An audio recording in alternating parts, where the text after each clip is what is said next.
मुसलमानों का लीडर माना जाता है और कांग्रेस के ऊपर एक इल्ज़ाम यह है कि कांग्रेस ने मुस्लिम लीडरशिप को अलग कर दिया। आज़ादी के बाद कोई सदर नहीं बन सका, मुसलमानों के लिए एक अलग डिपार्टमेंट बना दिया गया, माइनॉरिटी अफेयर्स, आप उसके चेयरमैन हैं।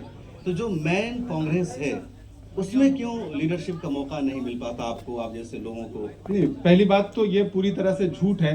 यहाँ सलमान खुर्शीद साहब बैठे हुए हैं, कांग्रेस वर्किंग कमेटी के मेंबर हैं। तारिक अनवर साहब हमारे कांग्रेस वर्किंग कमेटी के मेंबर हैं। बहुत सारे हमारे नासिर हुसैन साहब हैं, कांग्रेस वर्किंग कमेटी के मेंबर हैं। जो कांग्रेस की मेन बॉडी है उसमें तमाम मुस्लिम लीडरान हैं और माइनॉरिटी डिपार्टमेंट एक अलग डिपार्टमेंट है। जिस तरह से एससी डिपार्टमेंट है, जिस तरह से ओबीसी डिपार्टमेंट है, उसी तरह से माइनॉरिटी डिपार्टमेंट भी अलग से एक डिपार्टमेंट है जो काम करता है। तो ये कहना कि रिप्रेजेंटेशन नहीं मिल रहा है, मुझे लगता है कि ठीक ठाक रिप्रेजेंटेशन है, बस आप उसे न दिखाएं न बताएं वो अलग बात है। रिप्रेजेंटेशन तो है। आप इस अगली लाइन में ही ढूंढेंगे तो आपको कांग्रेस पार्टी के बड़े नेता नजर आ जाएंगे। तो मैं इस बात से इत्तेफाक नहीं रखता। मैं माइनॉरिटी डिपार्टमेंट का हेड हूं। कल को आगे अल्लाह ने चाहा तो कोई भी देखिए, अगर गुलबर्गा की गलियों से आकर के कोई दलित समाज का एक नेता हिंदुस्तान की सबसे बड़ी अपोजिशन की पार्टी कांग्रेस पार्टी का राष्ट्रीय अध्यक्ष बन सकता है तो कोई भी बन सकता है, बिल्कुल बन सकता है। और अपना इरादा बड़ा रखिए, हौसला बड़ा रखिए, कोई भी बन सकता है।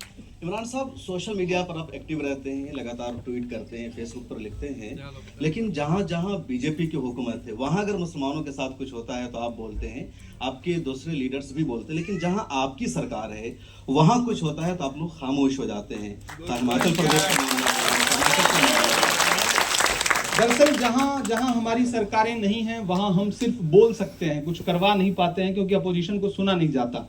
जहां जहां हमारी सरकारें हैं वहां हम ट्विटर पे नहीं बोलते बल्कि चीफ मिनिस्टर से बात करते हैं ताकि काम हो सके।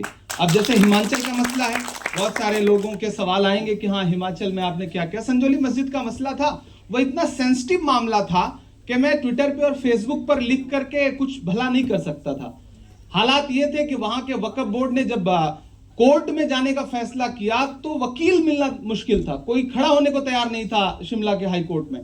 हम लोगों ने बात की, वकील से बात की, वकील को खड़ा किया और तब तक चुप रहे जब तक स्टे नहीं मिल गया। स्टे मिल गया, मैंने वीडियो जारी किया, मैंने बताया थे जो गुंडागर्दी कर रहे थे उसके सामने सरकार झुकी, उनकी बातों को मान रहे हैं। नहीं, उनकी बातें की लाइट, बिजली, देखिए काट रहे बहुत सारी चीजें ऐसी होती हैं कि हम बोलेंगे तो कभी कभी अपना दर्द दुनिया के सामने कैसे रखें।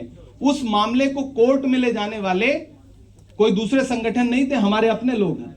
मैं नाम बताऊंगा तो आपको अफसोस भी होगा और शर्म भी आएगी। हमारे अपने लोग, किराएदारी का झगड़ा था आपस में दो मुसलमानों के बीच का, वो उस मुकदमे को लेकर के नगर निगम में गए।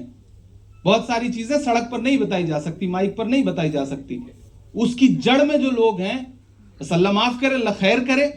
कभी कभी लगता है कि हमारे अपनों को अक्ल सलीम कब आएगी। उस मुकदमे की जड़ में जो लोग हैं वो हमारे अपने लोग हैं, क्योंकि किराएदारी का झगड़ा था जो लोगों, और बाद में दूसरों को मौका मिला। लोग तैयार बैठे हैं, आप मौका देके देखिए, लोग तो तैयार बैठे हैं, हुकूमतें तो तैयार बैठी हैं, सिस्टम तैयार बैठा है। आप जरा सा, आज भी आप बिहार से आते हैं, मैं उत्तर प्रदेश से आता हूं, आप थानों में चले जाइए, 90% आपके मुकदमे किससे हैं? पुलिस को मौका कौन दे रहा है? पुलिस तो तैयार बैठी है आपको पकड़ने के लिए, आपको बर्बाद करने के लिए, आपको कोर्ट में घसीटने के लिए। लेकिन जड़ में कौन है? सबसे ज्यादा मुखबिर कहां पाए जा रहे हैं? बुलडोजर की बात, मतलब बुलडोजर की मुखालफत, ये गुस्सा है, ये गुस्सा है मेरा मतलब। बिल्कुल आपकी बात सही है। बुलडोजर सिर्फ यूपी में नहीं चल रहा है या उत्तराखंड में, बल्कि कर्नाटक में जहां आपकी सरकार है वहां पिछले दिनों कई सौ मुसलमानों के घरों को उजाड़ दिया गया और ये बेंगलुरु में हुआ, और उनको दूसरी जगह रिहाइश भी नहीं दी गई कि कहीं और जाकर के वो बच सके। सिर्फ उसमें मुसलमान नहीं थे, मैं इत्तेफाक रखता हूँ। बाकी जगहों पे बुलडोजर चलता है तो जश्न मनाया जाता है, फर्क सिर्फ बता रहा हूं। लेकिन जब बेंगलुरु में कुछ लोगों के घर उजाड़े गए, उसमें सारे समाज के लोग थे। कांग्रेस पार्टी के जनरल सेक्रेटरी ऑर्गेनाइजेशन वेणुगोपाल जी ने बाकायदा चीफ मिनिस्टर को फोन किया और उसके बाद उस फोन की जो बातचीत थी उसको ट्वीट किया और ये कहा कि ये गलत हुआ है, उनको कहीं और बसाया जाए। अगर इंक्रोचमेंट था भी तो हम जनता के घर उजाड़ने के लिए सरकार में नहीं आए हैं, कोशिश करिए कि उनको कहीं और बसाया जाए, और उस पर काम चल रहा है। कहीं घर तोड़ने पे जश्न मनाया जा रहा है और कहीं अगर सिस्टम ने कोई गलती की है तो उस पर लगाम लगाने के लिए आप एक दरवाजा है वहां। मैंने भी बात की लीडरशिप से और उसके बाद वहां जमीर साहब हमारे जो मिनिस्टर हैं उन्होंने पुरजोर तरीके से आवाज उठाई। वो खुद हाउसिंग मिनिस्टर हैं, जमीर अहमद साहब कर्नाटका में हाउसिंग मिनिस्टर हैं। तो आप यकीन रखें हम लोग लगातार उस मामले को देख रहे हैं। इमरान साहब, कांग्रेस लगातार कमजोर होती जा रही, जो आपका गढ़ था, जो आपका वोट बैंक है, वो भी आपसे खिसकता जा रहा है। और ताज़ा मिसाल बिहार इलेक्शन की है। बिहार इलेक्शन में अगर हार मिली तो एक तरफ आप आरजेडी को कहेंगे कि आरजेडी की सरकार थी और लगातार अब वो सरकार से बाहर है, लेकिन कांग्रेस का जो गढ़ माना जाता था सीमांचल को, किशनगंज को, वहाँ भी आप लगातार हार रहे हैं। आपके पुराने एमएलए शिकस्त हार है और नई पार्टी जो बहुत दूर से गई है वो वहाँ चुनाव जीत रही है। शम्स भाई, कांग्रेस कमजोर होती जा रही है, इससे ज्यादा मैं ये कहूंगा कि संविधान को कमजोर किया जा रहा है, डेमोक्रेसी कमजोर होती जा रही है और ये खतरा बड़ा है। और खतरा जाहिर सी बात है एक तरफ से नहीं आया है, चौतरफा हमले हैं। और इस लड़ाई को लड़ने के लिए एक अकेला आदमी खड़ा है जिसका नाम राहुल गांधी है और पूरी मजबूती के साथ वो उस लड़ाई को लड़ रहा है। बिहार के इलेक्शन में, किसी भी इलेक्शन में हार जीत का सिर्फ एक दो फैक्टर नहीं होता, बहुत सारे फैक्टर होते हैं। कभी कभी आप समीकरण नहीं साध पाते, कभी आप अच्छे टिकट बांटने के बाद इलेक्शन मैनेजमेंट में चूक जाते हैं। लेकिन आप याद करिए कि जिस समय एसआईआर शुरू हुआ था, सबसे पहले वोट चोरी के खिलाफ राहुल गांधी जी ने पूरे बिहार का दौरा किया, पूरे बिहार में मूवमेंट खड़ा किया। और उसके बाद जो माहौल बना था उससे लग रहा था कि इलेक्शन बहुत शानदार रहेगा।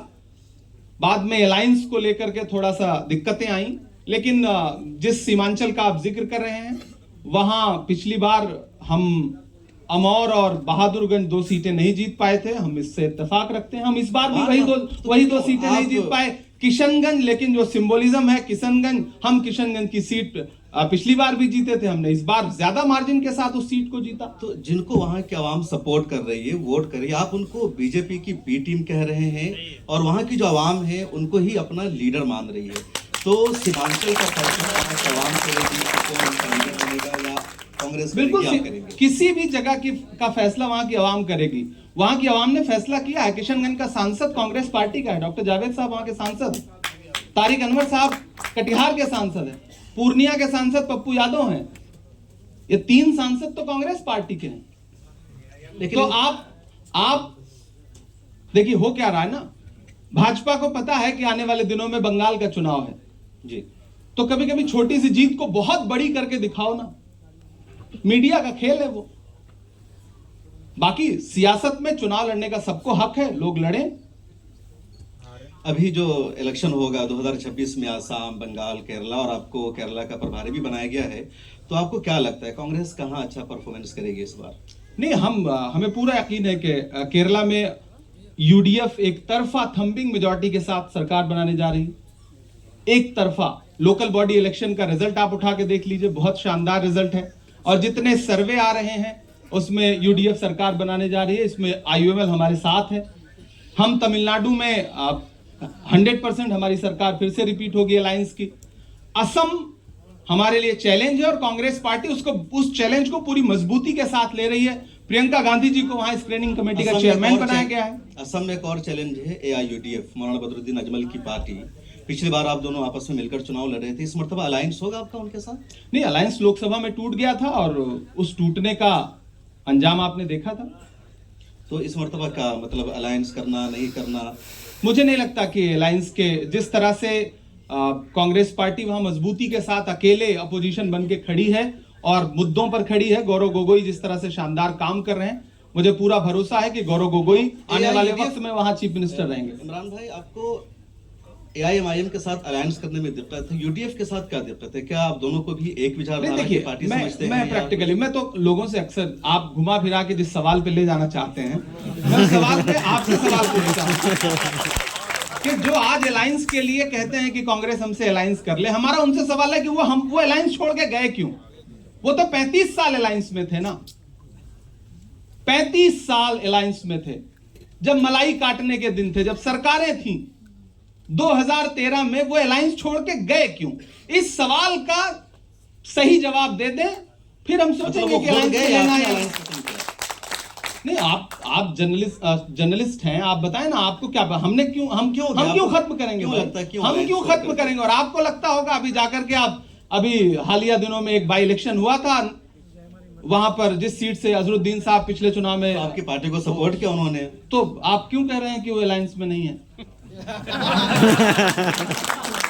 तो मतलब हैदराबाद में हमारे चीफ कांग्रेस मिनिस्टर का के और हाथ से, IMIM का मुझे आप हैदराबाद बताओ ना, हमारे चीफ मिनिस्टर के हाथ से खजूर खा करके अफ्तारी कर रहे हैं और आप कह रहे हो कि अलायंस में नहीं है। तो आपके चीफ मिनिस्टर खजूर खिला रहे हैं और आप बिहार में दूसरी जगहों पर कह रहे हैं कि वो बीजेपी के से मिले हुए हैं, तो आखिर ये डिफरेंस क्यों है? नहीं, हम कांग्रेस तो में? देखिए, हम तो कभी कभी आंकड़े उठा के रख देते हैं। अभी बाई इलेक्शन हुआ, अकोट में उनके 5 कॉर्पोरेटर बीजेपी के साथ उन्होंने अलायंस किया, अचलपुर में उन्होंने शिंदे के साथ अलायंस किया।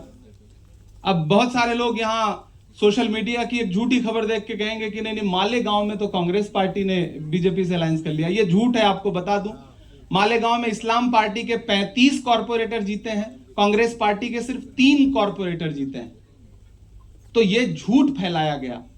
तो मैं कभी कभी आंकड़े उठा के रख देता हूं। राजनीति में हमसे सवाल करेगी मीडिया, हमसे किसी ने पूछा कि भाई उनको अलायंस में आप कब ले रहे हैं, तो हमने कहा भाई आप बताइए कि वो अलायंस छोड़ के गए क्यों।